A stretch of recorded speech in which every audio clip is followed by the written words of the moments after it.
င်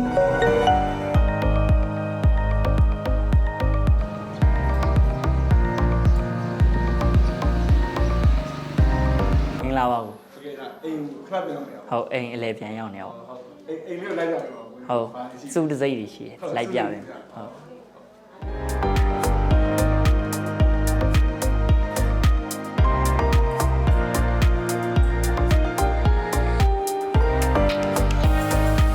ဒီကလည်းအဖူးစကန်တော့ဒီကယူဆက်ခွန်လီတော့ဒီကကြတော့ယူ15လီတော့ဟာပေါ့ဒီကဟို20လီတော့20လီဟုတ်ဒီကတော့ဟိုပြီးခဲ့တဲ့တော့ထိုင်းမှာဖိတ်ခေါ်ဗလားမှာတက်တရရခဲ့ဟုတ်စုတွေကအများကြီးပဲနေတယ်ဟုတ်နဲသေးရပေါ့နဲသေးရ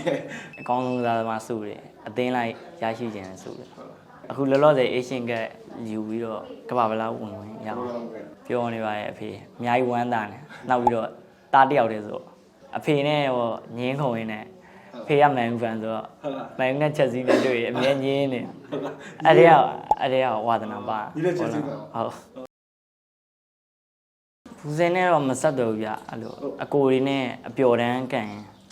ငယ်လေးနဲ့ဟုတ်ငယ်တော့ပျော်တန်းအပျော်လိုက်ကန်ရင်လည်းဖူးစဲအကွင်းနဲ့ပြိုင်ပွဲကျင်းပပြီးတော့ဝင်ပြိုင်ရင်းနဲ့စုရ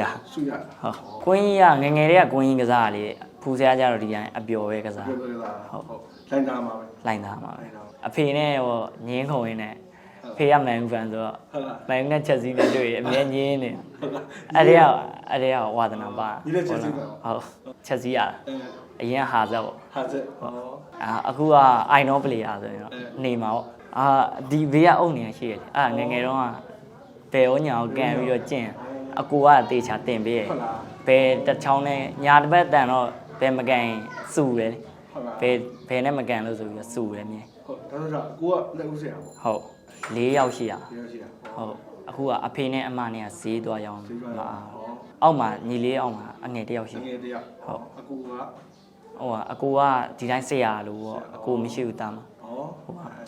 အမ2ယောက်နဲ့အမ2ယောက်ဟုတ်ညီမ1ယောက်ဟုတ်တေးကြအောင်နောက်ပြီးတော့မခံကျင်တဲ့စိတ်ရယ်ဟုတ်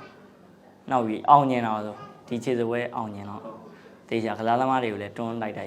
အားပေးစကားလည်းပြောတေးကြဒီခြေစပွဲအောင်ချကြမယ်ပေါ့အကောင်လုံးကတော့အသင်းအိုမန်တို့စီးရီးယားတို့ပါတော့မအောင်ဘူးလို့ပဲထင်တာဒါ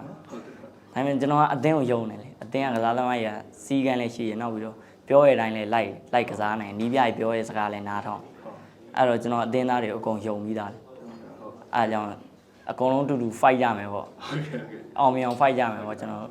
နောက်စပြီးပြင်ဆင်နေတာကျွန်တော်ဒီခြေစပွဲအောင်ရမယ်ဆိုတဲ့စိတ်ဓာတ်အရင်ထည့်ပေးတာ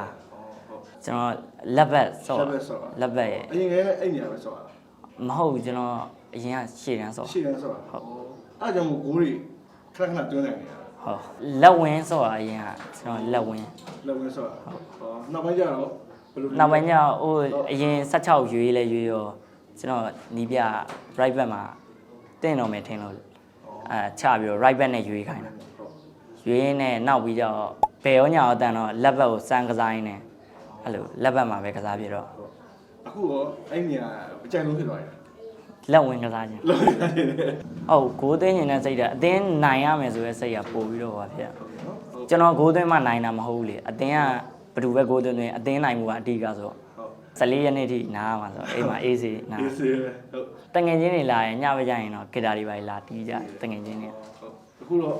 သူတို့ကလည်းအလုပ်တွေနဲ့ဆိုတော့အလုပ်မစင်းသေးတော့ညဘက်ကျမှလာကြအောင်အခုအမျိုးတွေနဲ့လိုက်လဲနေပုံမိုးတွေအများကြီးညာသေးပါတေချာပြန်ပြီးပြင်ဆင်ပြီးတော့ကျွန်တော်တို့ဘောကက်အောင်လို့တေချာပြင်ဆင်ပါပေါ့ဟုတ်မင်းကတော့ခွဲသေးဘူးနော်ခွဲသေးဘူးဟုတ်ဘယ်တင်းလာလားနိုင်အောင်ကန်မှုကတော့ရှိကျွန်တော်လိုင်းသားမှာဆိုရင်ဆရာပူပူမြင့်ရယ်ဆရာဝနရယ်ဟုတ်နောက်ပြီးတော့ဆရာစန်းဝေပြီးတော့ဟိုဆရာမျိုး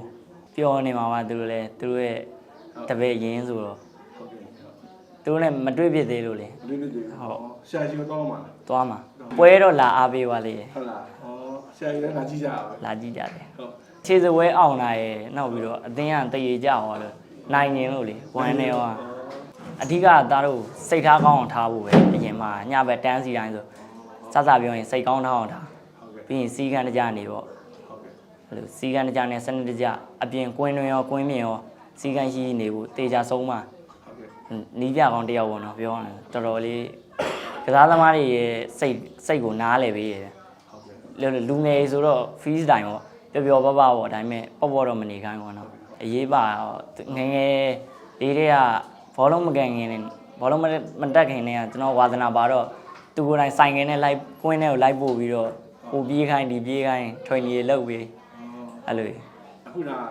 သားအောင်နေတာတော့အဖေဘယ်တော့ပြောတယ် ပြောနေပါရဲ့အဖေအများကြီးဝမ်းသာနေနောက်ပြီးတော့တားတယောက်တည်းဆိုအများကြီးလောက်ပြရင်ဒီထက်အောင်မြင်အောင်ထပ်ပြီးနိုင်ငံခြားကလပ်ထွက်ကစားပြီးတော့မြန်မာနိုင်ငံကိုစားပြုပဲကစားခြင်းအားပေးတဲ့ပြည်သက်ချင်းကိုကျေးဇူးတင်ပါတယ်လို့မကြခင်စမယ်ပြိုင်ပွဲမှာလဲကျွန်တော်တို့တသိန်းလုံးအကောင်းဆုံးပြင်ဆင်ပြီးတော့ခြေစပွဲဝေါကက်အောင်လို့သွားမှာပါလို့